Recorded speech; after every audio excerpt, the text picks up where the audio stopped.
Russia is stepping up its aerial assault on the Ukrainian capital, Kyiv, and is apparently changing tactics by launching missile and drone attacks during the day, not just at night.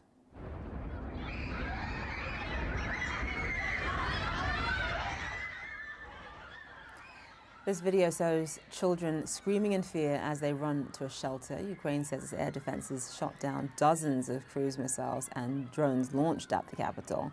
But even missiles that get shot down still, of course, pose a danger. This falling debris that almost hit a car after Ukraine intercepted a missile attack. Ukrainian military officials are vowing swift retaliation for the Russian aerial attacks. All of this comes as Ukraine's top general hints that his country's counteroffensive could be imminent. CNN's Sam Kiley joins us live now from eastern Ukraine. And Sam, you've actually just spent some time with recruits who could see the front line any day now. What did you learn?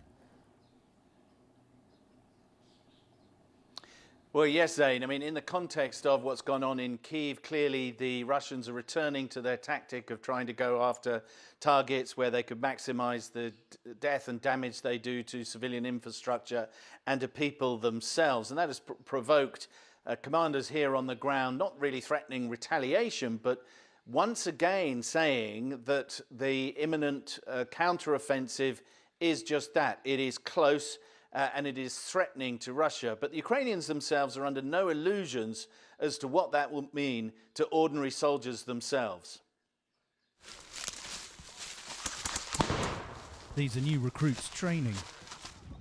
They could be on the front line in a couple of weeks. Got a whole load of blue on blue.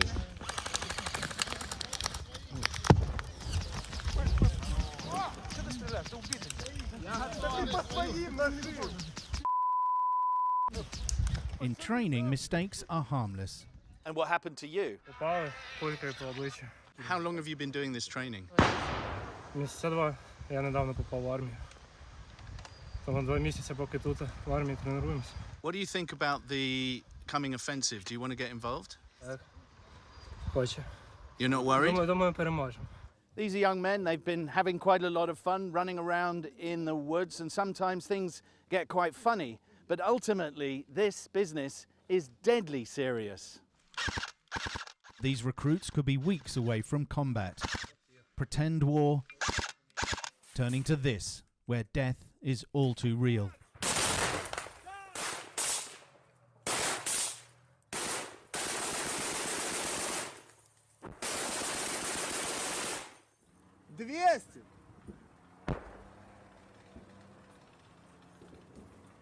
Он не дышит! Он не дышит! Wounded veteran Colonel Alexander Piskun runs the training. Що таке втрачати близьких і рідних, я знаю. Але ж це війна, і іншого виходу нема. Звичайно, після початку того, як підрозділ піде на активні дії, хтось з цих хлопців загине. Ну, вони всі це усвідомлюють. That experience is hard won.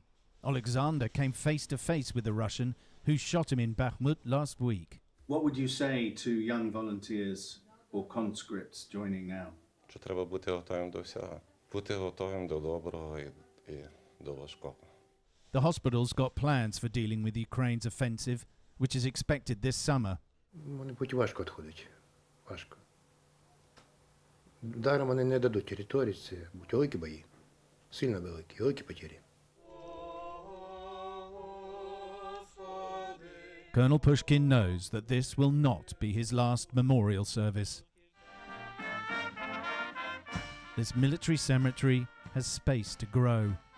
Soldiers are confronted with grim truth here, that many young men are forever entombed in this parade of graves.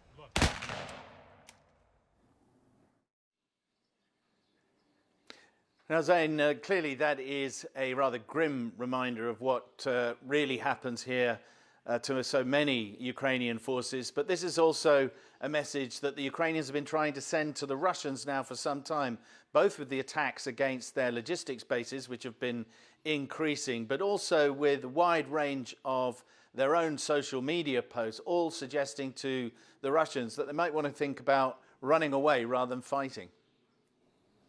Right. Sam Kiley, live for us there. Thank you so much.